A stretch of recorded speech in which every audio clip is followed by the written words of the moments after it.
हरे Krishna everyone, स्वागत है आप सभी का स्काईवे लर्निंग हब पे। तो आज हम अपना एक नया चैप्टर स्टार्ट करेंगे, डिफरेंशिएशन। ठीक है, तो डिफरेंशिएशन से पहले अभी मैंने पार्शियल डिफरेंशिएशन कंप्लीट कराया है और लास्ट टॉपिक के अंदर हमने टोटल डिफरेंशियल कोएफिशिएंट के क्वेश्चंस को प्रैक्टिस कराया था। ठीक है, तो डिफरेंशियल कैलकुलस के इस कोर्स के अंदर अगर आप लोगों ने प्रीवियस क्लासेस हमारी नहीं देखी हैं तो नीचे डिस्क्रिप्शन बॉक्स में जाइएगा, आपको प्लेलिस्ट का लिंक मिल जाएगा। वहाँ पर जाकर के आप हमारे प्रीवियस क्लासेस जो भी हमारे चैप्टर्स कंप्लीट कराए गए हैं उनको बहुत अच्छे से देख सकते हैं और उनसे अच्छे अच्छे नोट्स बनाइए और बहुत सारे क्वेश्चंस आपको वहाँ पे मिल जाएंगे प्रैक्टिस के लिए। साथ ही साथ अगर आप लोगों के पास बुक है तो आप बुक से भी क्वेश्चंस को प्रैक्टिस करते रहिए। ठीक है, तो आज की इस क्लास के अंदर हम यहाँ पर अपना डिफरेंशिएशन चैप्टर स्टार्ट करेंगे, जिसके अंदर डिफरेंशियल कोएफिशिएंट हम कैसे निकालते हैं। जैसे कि आप लोगों ने पढ़ा है dy/dx sin x का अगर हम डिफरेंशिएशन करते हैं तो क्या होता है, हमारे पास cos x आता है। ठीक है, तो d sin x upon dx की वैल्यू cos x होती है।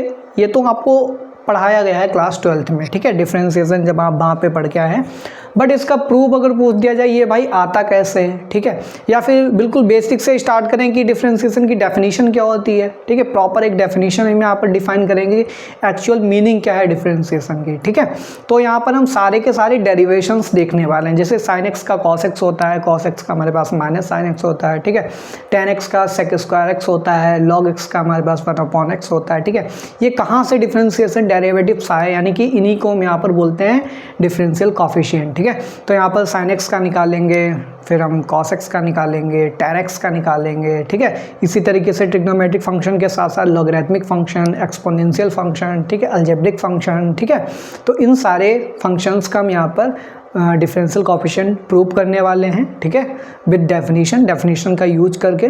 फिर बाद में अलजेब्रा यहाँ पर देखेंगे, अगर दो फंक्शंस प्रोडक्ट में हैं, ठीक है, तो वहाँ पर हम कैसे डिफरेंशियल कोएफिशिएंट फाइंड करते हैं। और अगर क्वोशिएंट में हैं दो फंक्शंस तो उनका डिफरेंशियल कोएफिशिएंट यहाँ पर कैसे फाइंड आउट करते हैं। और एट द लास्ट जब सारे डेरिवेशंस के कंप्लीट हो जाएंगे फिर लास्ट में हम कुछ क्वेश्चंस को यहाँ पर प्रैक्टिस करेंगे। ठीक है, तो कुल मिला के इस चैप्टर के अंदर आपको सिंपली सारे के सारे अब डेरिवेशंस यहाँ पर आने वाले हैं जो अभी तक आप पढ़ के आ रहे थे। ठीक है, और जैसे ही डिफरेंशिएशन का बिल्कुल ये बेसिक नॉलेज आपको हो जाएगा, डिफरेंशियल कोएफिशिएंट कैसे फाइंड आउट करते हैं। ठीक है, फिर इसके बाद हम बढ़ेंगे अपना सक्सेसिव डिफरेंशिएशन की तरफ। ठीक है, वहाँ पर हम जैसे अभी तक आपको केवल dy/dx निकालना सिखाया गया होगा। ठीक है, अगर आपने क्लास 11 12th में शायद डिफरेंशियल इक्वेशन पढ़ी होगी तो वहाँ पर ज़्यादा से ज़्यादा सेकंड डिग्री तक सेकंड ऑर्डर डिफरेंशियल कोएफिशिएंट निकलवाते थे, d2y/dx²। ठीक है, वहाँ पर उसकी इक्वेशन बनाते थे जो डेरिवेटिव्स के टर्म में होती थी, तो उसको क्या बोलते थे, डिफरेंशियल इक्वेशन। ठीक है, तो बट यहाँ पर क्या है, हम सेकेंड ऑर्डर तक लिमिट नहीं रहेंगे, हम थर्ड ऑर्डर निकालेंगे, फोर्थ ऑर्डर निकालना सीखेंगे, फिफ्थ ऑर्डर और nth ऑर्डर कैसे भी किसी भी फंक्शन का हम यहाँ पर डिफरेंशियल कोएफिशिएंट निकालते हैं, उसका डेरिवेटिव कैसे फाइंड आउट करते हैं। बस इसी पैटर्न को हम बोलते हैं सक्सेसिव डिफरेंशिएशन। ठीक है, जो कि हम इसके बाद पढ़ने वाले हैं। तो स्टार्ट करेंगे आज की क्लास, बट उससे पहले मैं आप सभी लोगों से रिक्वेस्ट करना चाहूँगा, अगर आप लोग हमारे चैनल पर नए हैं तो प्लीज़ चैनल को सब्सक्राइब कर लीजिए और बेल आइकन भी प्रेस कर लीजिए। ठीक है, देखिए सब्सक्राइब करने में आपके पास से तो कुछ जा नहीं रहा है, बस थोड़ा सा सपोर्ट करेंगे आप लोग तो बहुत ही अच्छा होगा। ठीक है, और मुझे भी थोड़ा मोटिवेशन मिलेगा आप लोगों को अच्छे से पढ़ाने में। तो आप लोग ज़रूर सब्सक्राइब कर दीजिए अगर आप लोग पहली बार हमारे चैनल को विजिट कर रहे हैं। ठीक है, तो स्टार्ट करेंगे आज की क्लास। तो हमारा जो चैप्टर है यहाँ पर हेडिंग लगा लीजिए, आज के टॉपिक के अंदर हम यहाँ पर डिफरेंशियल कोएफिशिएंट पढ़ेंगे। ठीक है, डिफरेंशिएशन।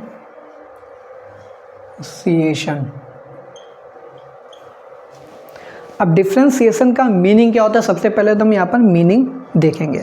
तो मीनिंग की अगर हम डेफिनेशन की बात करें तो यहाँ पर हमारे पास सिंपली दो वेरिएबल्स होंगे। ठीक है, टू वेरिएबल फंक्शन हम यहाँ पर लेकर के चलेंगे, क्योंकि जब फंक्शन ऑफ सेवरल वेरिएबल होता है तो उस केस में हम पार्शियल डिफरेंशिएशन पढ़ते हैं, जो कि हम पढ़ा चुके हैं। यहाँ पर हम केवल दो वेरिएबल की बात करेंगे, यानी कि एक डिपेंडेंट वेरिएबल होगा, दूसरा क्या होगा, इंडिपेंडेंट वेरिएबल होगा। ठीक है, तो अगर हम वेरिएबल्स की बात करें तो बेसिकली यहाँ पर एक होता डिपेंडेंट वेरिएबल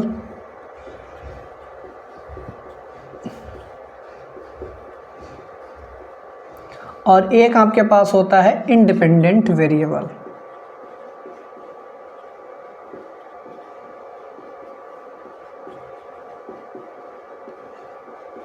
ठीक, तो एक ऐसी क्वांटिटी जो किसी दूसरी क्वांटिटी पे अगर डिपेंड कर रही है तो जो हमारे पास जो डिपेंडिंग क्वांटिटी है उसको रिप्रेजेंट करने के लिए जिस वेरिएबल का यूज़ करते हैं उसको बोलते हैं डिपेंडेंट वेरिएबल, ठीक है।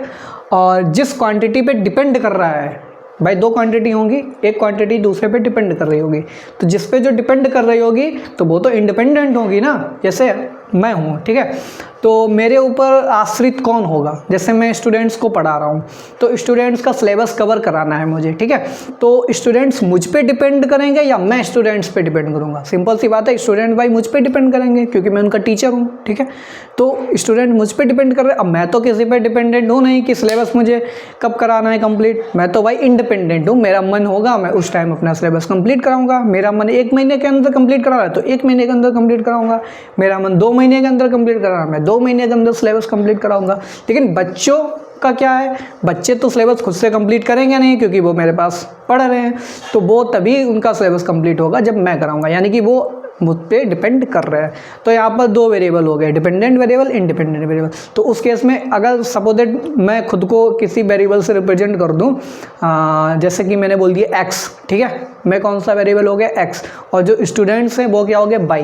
तो यहाँ पर y किस पे डिपेंड कर रहा है, x पे, ठीक है, और मैं क्या हो गया, इंडिपेंडेंट वेरिएबल x हो गया, और y क्या हो गया हमारे पास, डिपेंडेंट वेरिएबल y हो गया, ठीक है। आई होप आप लोगों को क्लियर हो गया होगा इस एग्जाम्पल के थ्रू। तो जनरली बाई और एक्स से हम यहाँ पर डिपेंडेंट इंडिपेंडेंट की बात करते हैं। तो अगर डिपेंडेंट वेरिएबल लें तो सपोज दैट हमारे पास y equal to function of f x define करते हैं, तो बाई को हम यहाँ पर डिपेंडेंट वेरिएबल मान लेते हैं और एक्स को हम यहाँ पर से लिख दीजिए। यहाँ पर से का मतलब है कोई ज़रूरी नहीं कि हमेशा बाई ही डिपेंडेंट हो, ये भी हो सकता है कि बाई को हम इंडिपेंडेंट ट्रीट करें तो वहाँ पर मेंशन होगा कि इंडिपेंडेंट कौन सा होगा, और एक्स को हम डिपेंडेंट ट्रीट कर लें, ठीक है।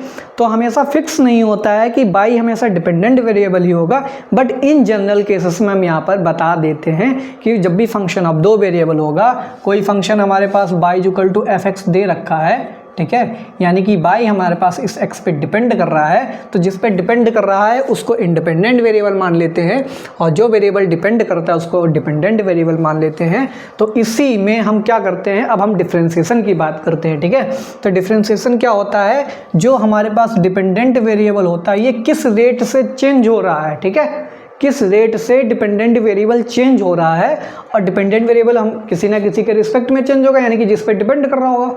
भाई स्टूडेंट्स है मेरे पास पढ़ रहे हैं, तो स्टूडेंट का सिलेबस कवर हो रहा है धीरे धीरे, तो उनका सिलेबस का जो कवर होने का रेट है वो किस पे डिपेंड करेगा, मुझ पे डिपेंड करेगा, यानी कि किसके रिस्पेक्ट में, मेरे रिस्पेक्ट में, ठीक है। तो हमारे पास जो डिपेंडेंट वेरिएबल है उसका रेट ऑफ चेंज किसके रिस्पेक्ट में, इंडिपेंडेंट वेरिएबल के रिस्पेक्ट में, इसी को हम बोलते हैं डिफरेंशिएशन, ठीक है। तो डिफरेंशिएशन की डेफिनेशन क्या हो गई है, rate of change of dependent variable with respect to independent variable is known as differentiation of y with respect to x, ठीक है, क्योंकि यहाँ पर डिपेंडेंट वेरिएबल हमने क्या लिया है, बाई।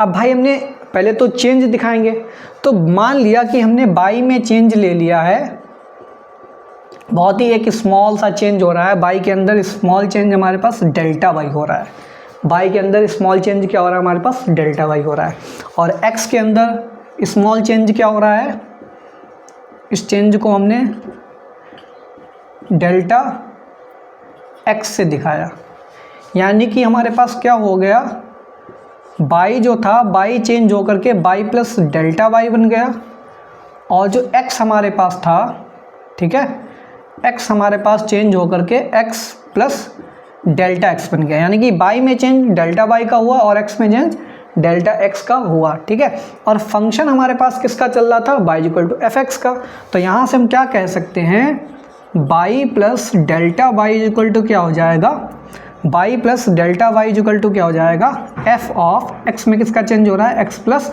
डेल्टा एक्स का चेंज हो रहा है, ठीक। तो यहाँ पे हम क्या लिख सकते हैं, डेल्टा वाई इक्वल टू क्या लिख सकते हैं, F of x plus delta x minus का क्या हो जाएगा, ये बाई हो जाएगा, ठीक है। डेल्टा वाई को हम क्या लिख सकते हैं, F of x plus delta x minus का बाई हो जाएगा, ठीक। और बाई को हम क्या लिख सकते हैं, बाई को लिख सकते हैं फंक्शन ऑफ एक्स, ठीक है। तो यहाँ से क्या हो जाएगा, f of x plus delta x और माइनस का क्या हो जाएगा, एफ ऑफ एक्स हो जाएगा, इतना निकल के आ गया। अब हम क्या कर दें, दोनों तरफ अगर हम डेल्टा एक्स से डिवाइड कर दें तो लिखिए on dividing delta x on both sides we get, हमको क्या मिलेगा, यहाँ पे हो जाएगा ये delta y upon delta x equal to क्या हो जाएगा, f of x plus delta x minus का एफ ऑफ एक्स, और डिनोमिनेटर में क्या हो जाएगा, डेल्टा एक्स। ठीक है, ये क्या हो जाएगा हमारे पास, डेल्टा एक्स। ठीक है, तो इसी को ये जो टर्म हमारे पास निकल के आ रही है, ये हमारे पास चेंज इन बाई था और ये हमारे पास चेंज इन एक्स था। तो इसी चेंज इन बाई का चेंज किसके रिस्पेक्ट में, एक्स के चेंज के रिस्पेक्ट में, इसी रेशियो को हम बोलते हैं यहाँ पर डिफरेंशिएशन। ठीक है, इसी डिफरेंशिएशन बोलते हैं, और इसको जनरली हम अगर लिखें तो क्या लिखेंगे, रेट ऑफ, इस टर्म को रेट बोलते हैं, rate of change of y with respect to x. ठीक है, तो rate of change of y with respect to x, ठीक है, इज कॉल्ड डिफरेंशिएशन। इसी को हम क्या बोलते हैं, डिफरेंशिएशन। ठीक है, अब माना कि हमने चेंज बहुत ही स्मॉल था भाई, जो हम चेंज मान के चले थे, से वेरी स्मॉल, हमने मान लिया था डेल्टा एक्स डेल्टा वाई बहुत ही स्मॉल चेंज हो रहा है। ठीक है, तो यहाँ पर हम क्या लिख सकते हैं, देखिए यहाँ पे मैं बता रहा हूँ,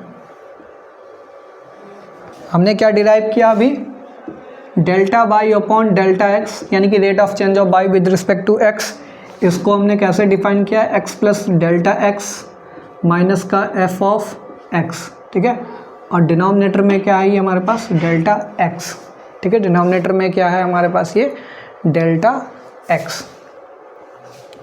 लेट अस से, माना कि हम कहते हैं let us say that delta x approaches to zero, माना कि डेल्टा एक्स इतना छोटा है कि जीरो की तरफ अप्रोच कर रहा है, एंड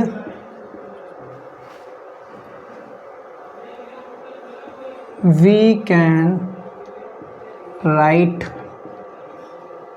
एज, और हम कैसे लिख सकते हैं कि लिमिट ले लेंगे, लिमिट डेल्टा एक्स कहाँ पे अप्रोच कर रहा है, जीरो पे अप्रोच कर रहा है, तो इसको क्या लिख सकते हैं, delta y upon delta x हो जाएगा, और इज इक्वल टू क्या हो जाएगा, limit delta x tend to zero हो जाएगा, और ये हो जाएगा f of x plus delta x minus का f of x upon delta x हो गया।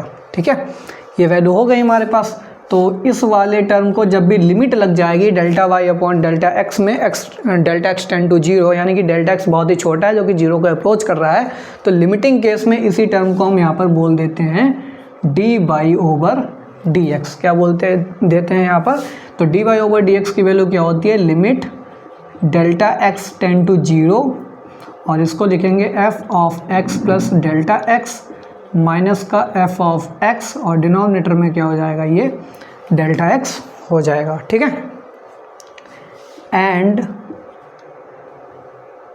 लेट, हम इस डेल्टा एक्स को मान लेंगे कोई एच है। ठीक है, हम इस डेल्टा एक्स के जगह एच रख देंगे, तो जैसे ही एच रखेंगे तो d y over d x की वैल्यू क्या हो जाएगी, तो d y over d x की वैल्यू हो जाएगी limit h tending to zero, तो ये हो जाएगा f of x plus h हो जाएगा, माइनस का एफ ऑफ एक्स हो जाएगा, और डिनोमिनेटर में ये एच हो जाएगा। तो ये फार्मूला निकल के आया d y over d x का। ठीक है, तो डेफिनेशन लिखवाने की ज़रूरत नहीं है, डेफिनेशन आई होप आप लोगों ने पढ़ी भी होगी। ठीक है, अगर नहीं पढ़ी है तो हमारे इसी चैनल पे जाइएगा, वहाँ पर हमने डिपेंडेंट और इंडिपेंडेंट वेरिएबल इंटीग्रेशन चैप्टर की प्लेलिस्ट होगी क्लास 12th की, वहाँ पर इंटीग्रेशन में एक टॉपिक पढ़ा है डिपेंडेंट इंडिपेंडेंट वेरिएबल, वहाँ पर डिफ्रेंसिएशन की हमने वहाँ पर डेफिनेशन भी कराई है डिटेल में, और ओरली मैंने आपको बता भी दिया। तो ये फार्मूला हमको डिराइव करना था d y over d x. तो अब ऐसे क्या है, अभी तक आप क्या करते थे, d y over d x y की वैल्यू को दे रखी होती है, आप डायरेक्ट डायरेक्ट यहाँ पर डेरिवेटिव निकाल देते थे, नहीं। अब यहाँ पर आपको क्या करना होगा, आप बीएससी में आ गए भाई, तो थोड़ा सा तो आपका लेवल इंक्रीज होगा। तो आपका लेवल कहाँ तक इंक्रीज हुआ है कि यही dy/dx की वैल्यू अब हम इस फार्मूले से निकालेंगे। अगर यानी कि कहने का मतलब है दैट इज, अगर हमको d/dx और बाई की वैल्यू अगर सपोज दैट हमने sin x ले लिया, तो अब डायरेक्ट आप cos x नहीं लिखेंगे, ठीक है, डायरेक्ट cos x नहीं लिखेंगे। आप क्या करेंगे, इस sin x को इस फार्मूले से रखेंगे वैल्यू, फिर वहाँ पे sin c minus sin d बनना या sin c plus sin d कुछ भी बनना होगा, हम उसको डिराइव करेंगे, sin c minus sin d की वैल्यू रखेंगे, फिर वहाँ से फाइनली जो आंसर निकल के आएगा तब जा कर के cos x आएगा। बस यही डिफरेंशियल कोफिशिएंट होते हैं। जैसे sin x का डिफरेंशियल कोफिशिएंट पूछेगा तो ये फार्मूला लगाना पड़ेगा, ठीक है। अब इसी फार्मूले से सारे के सारे डेरिवेशन होने वाले हैं, तो इसको आप याद कर लीजिए, रिमेंबर, ठीक है, ये काफ़ी इम्पॉर्टेंट है। 2 स्टार लगा लीजिए इस फार्मूले के ऊपर। तो dy/dx की वैल्यू अब आप निकालने जाएंगे लिमिट के केस में, तो limit h tending to 0, h हमने डेल्टा x की जगह h रखा था, h tending to 0 f of x plus h minus f x upon h हो जाएगा, ठीक है। तो नोट डाउन कर लीजिए। अब हम यहाँ पर डिफरेंशियल कोफिशिएंट निकालेंगे।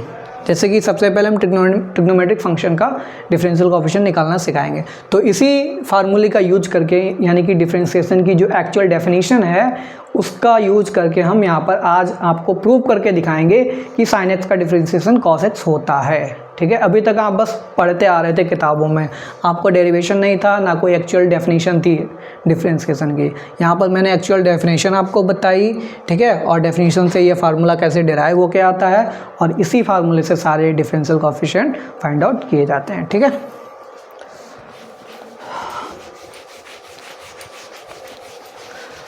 तो अगली हेडिंग लगा लीजिए, differential coefficient of trigonometric functions, ठीक है। हमारी अगली टॉपिक क्या है, differential coefficient of trigonometric functions. Formula यहाँ पर मेंशन कर दें, dy/dx इज इक्वल टू होता है limit h tending to 0 f of x plus h minus का f ऑफ x डिनोमिनेटर में h, ठीक है।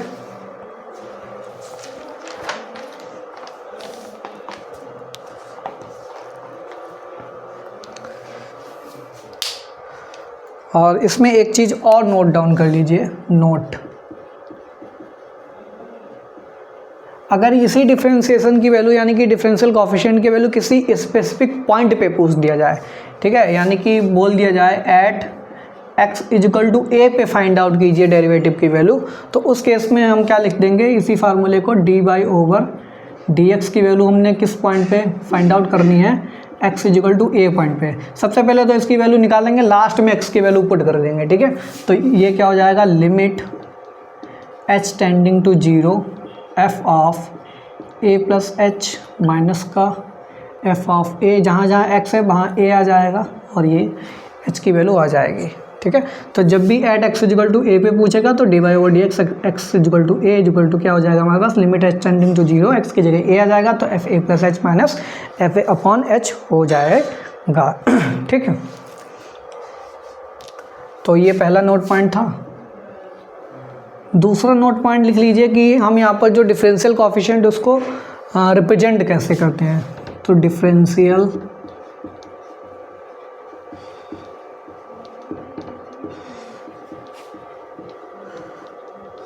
कोफिशिएंट आर डिनोटेड एज, तो पहला डिनोट करने का तरीका क्या है हमारे पास, d/dx लिख दिया हमने, ठीक है, d/dx लिख दिया हमने, ठीक है, d/dx लिख दिया। और यहाँ पर कोई भी फंक्शन हमारे पास suppose that y is equal to f of x दे रखा है, ठीक है, और पॉइंट भी सपोज दैट आपके पास दे रखा है, x is equal to a point पे निकालना है। तो एक तो ये तरीका हो गया डिफरेंशियल कोफिशिएंट को डिनोट करने का। दूसरा तरीका क्या है कि आपके पास कैपिटल D दिखा दिया, कैपिटल D, ठीक है, कैपिटल D बाई यहाँ पे लिख देंगे आपके पास कैपिटल डी बाई, और बाई किस पॉइंट पे, x equal to a point पे, ठीक है। तीसरा तरीका क्या है हमारे पास, तीसरा तरीका है इसी में f डैश x। तो एक बार डैश लगा यानी कि फर्स्ट ऑर्डर, एक बार हम यहाँ पर डिफ्रेंशिएशन कर रहे हैं उसका, और किस पॉइंट पे, ए पॉइंट पे कर रहे हैं, तो ए पॉइंट पे तो x equal to a value हो जाएगी, तो f डैश ए से भी दिखा सकते हैं हम यहाँ पर, ठीक है। तो पहला डी ओवर डी एक्स यानी कि d y over d x से दिखा सकते हैं, x equal to a point पे, डी वाई लिख सकते हैं डायरेक्ट, या फिर f डैश ए लिख सकते हैं, ठीक है। तो इन तीनों में आपको जो सुटेबल लगे उस रिप्रेजेंटेशन से आप इसको दिखा सकते हैं। चौथा एक और तरीका होता है, अगर आप f डैश की जगह डायरेक्टली यहाँ पर बाई डैश का यूज कर लें, ठीक है। बाई डैश, एक बार बाई डैश यूज हुआ है यानी कि एक बार डेरिवेटिव हो रहा है, अगर दो बार डबल डैश लगा यानी कि सेकंड ऑर्डर डेरिवेटिव लिखा हुआ है, ठीक है। तो अगर एक ही बार डैश है तो उसका मतलब है कि हमारे पास फर्स्ट ऑर्डर है, और किसी पॉइंट ए पे निकालना है तो यहाँ पे ए लिख देंगे, ठीक है। तो ये चारों नोटेशन यही दिखाते हैं कि फर्स्ट ऑर्डर डिफरेंशियल कोएफिशिएंट कैसे रिप्रेजेंट करेंगे, कैसे डिनोट करेंगे। आई होप आपको क्लियर हो गया होगा, ठीक है। तो यहाँ पे लिखिए नंबर 1,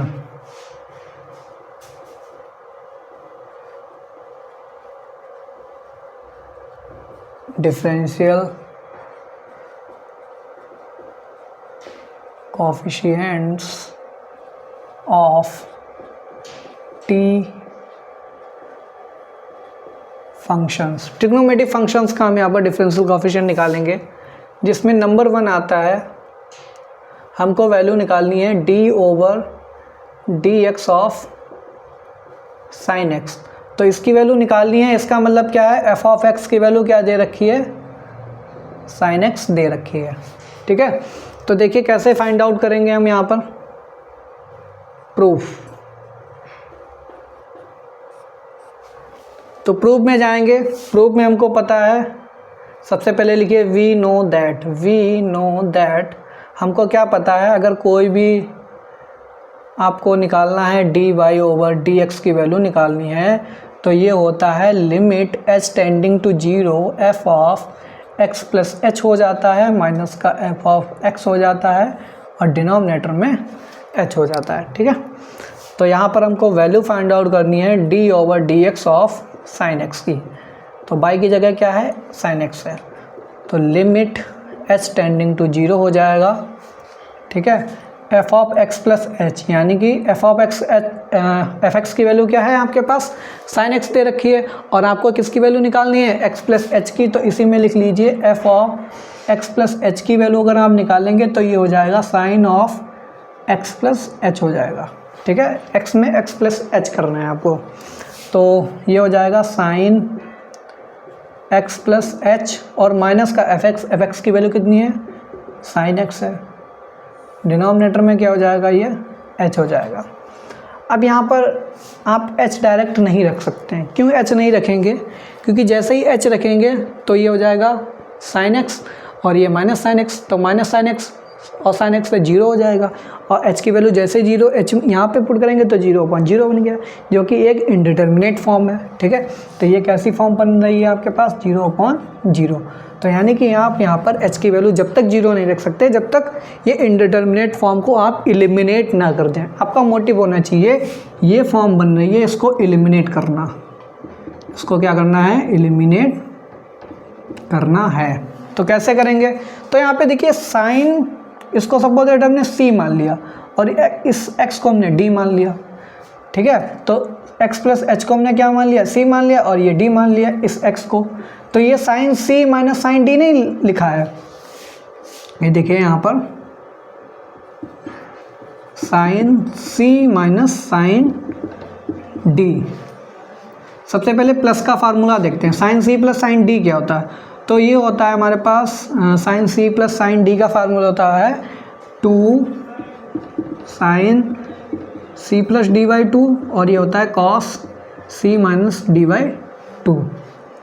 और वहीं पर अगर हम बात करें sine c minus sine d का फार्मूला क्या होता है, तो ये होता है 2 कॉस c प्लस d/2 और साइन c माइनस d/2। तो हमको इस वाले फार्मूले का यूज करना है, ठीक है। तो c की जगह x प्लस एच है, तो ये हो जाएगा लिमिट h टेंडिंग टू 0। हमें क्या करना है cos, तो ये हो जाएगा 2 cos c प्लस डी, यानी कि x plus H plus x. c की वैल्यू x प्लस एच है और ये प्लस का x है, अपॉन में क्या करना है 2 करना है। फिर ये sine c minus D, c की वैल्यू क्या है x प्लस एच और माइनस का d यानी कि माइनस का x अपॉन 2, और डिनोमिनेटर में क्या हो जाएगा h हो जाएगा। ठीक, सॉल्व कीजिए इसको, तो लिमिट h टेंडिंग टू 0, ठीक है। तो ये हो जाएगा आपके पास 2 cos x प्लस एक्स कितना हो जाएगा 2x प्लस एच अपॉन 2 हो जाएगा, और x से x कैंसिल हो जाएगा, तो ये बचेगा sine h by 2, sine h by 2 upon ये क्या हो जाएगा हमारे पास h हो जाएगा। ठीक है, ये हमारे पास h हो जाएगा। हम क्या करेंगे, इस h को यहाँ पर ले आए अगर, तो कोई दिक्कत, भाई h बाई 2 है, वापस से फिर से 2 ऊपर ही जाने वाला है, तो यहाँ वाले 2 को हमने नीचे ले लिया। तो इससे हमें क्या फ़ायदा हो जाएगा, ये हो जाएगा लिमिट h टेंडिंग टू 0। ये वाली फॉर्म आपने पढ़ी होगी क्लास 11th के अंदर।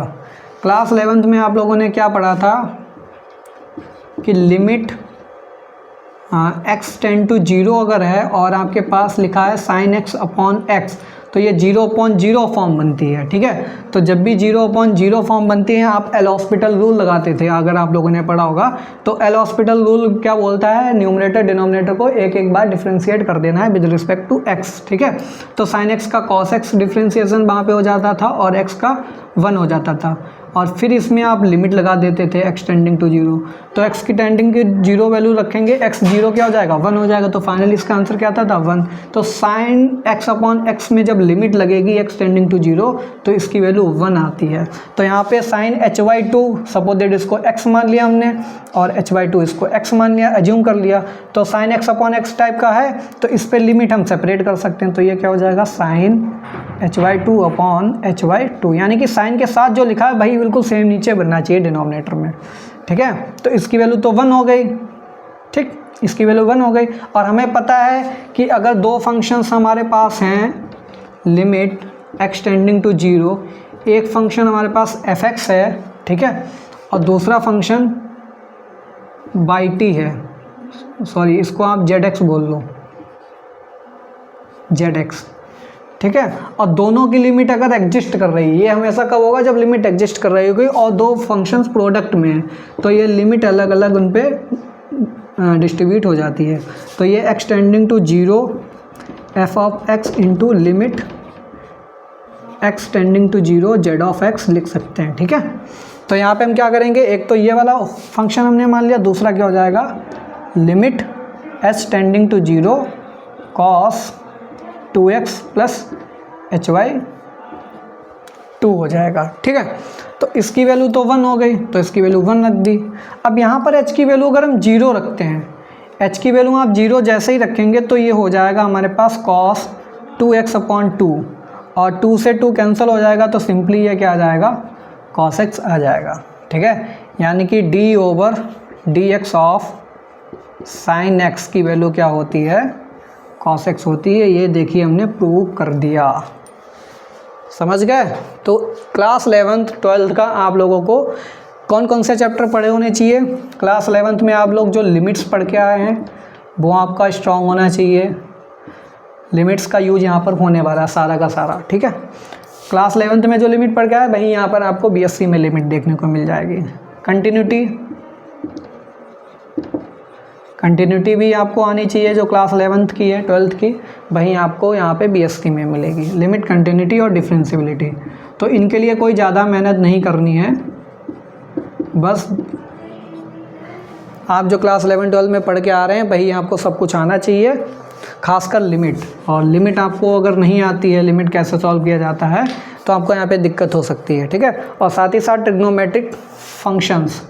ट्रिग्नोमेट्रिक फंक्शंस जो आप लोगों ने क्लास 11th में पढ़ रखा है, उसमें जो फार्मूले दे रखे हैं, जैसे दो फार्मूले अभी मैंने बताया, sine C plus sine D, sine C minus sine D. ठीक है, तो एक तो ये हमने प्रूव करा दिया पहला फार्मूला। ठीक है, ए वाला हो गया, तो जल्दी से इसको नोट डाउन कीजिए। 3 सेकंड का टाइम दे रहे हैं हम। ठीक, अब हम इसको इरेज कर रहे हैं।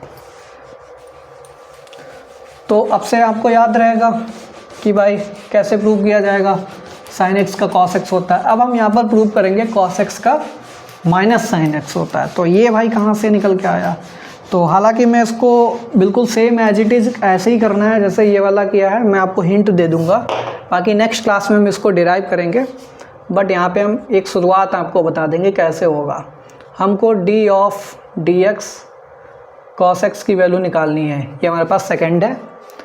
तो यहाँ पर फंक्शन ऑफ एक्स क्या दे रखा है, एफ एक्स की वैल्यू क्या हो जाएगी, कॉस एक्स हो जाएगी। और जब हम x प्लस एच की वैल्यू निकालेंगे तो ये क्या हो जाएगा, जहाँ x है वहाँ पर आपको x प्लस एच कर देना, तो ये x प्लस एच हो जाएगा। ठीक है, हम यहाँ पर प्रूफ देखेंगे इसका प्रूफ। तो प्रूफ में क्या करेंगे भाई, सबसे पहली लाइन क्या लिखेंगे, वी नो दैट, हमको क्या पता है d y over d x का जो फार्मूला होता है वो होता है limit h tending to 0 f of x plus h minus f of x होता है और डिनोमिनेटर में h होता है। ठीक है, तो यहाँ पर हम it implies d over d x, y की जगह क्या रखेंगे, फंक्शन ऑफ x यानी कि cos x की वैल्यू, इसकी वैल्यू फाइंड आउट करनी है हमें। तो ये हो जाएगा लिमिट h टेंड टू 0। ठीक है, तो h टेंडिंग टू 0 पे क्या हो जाएगा, f of x plus H की वैल्यू रखनी है, तो ये हो जाएगा cos x plus h minus का cos x हो जाएगा, डिनोमिनेटर में h हो जाएगा। तो पहला दूसरा फार्मूला हो गया है। इसी तरीके से अगर आपको याद हो तीसरा फार्मूला,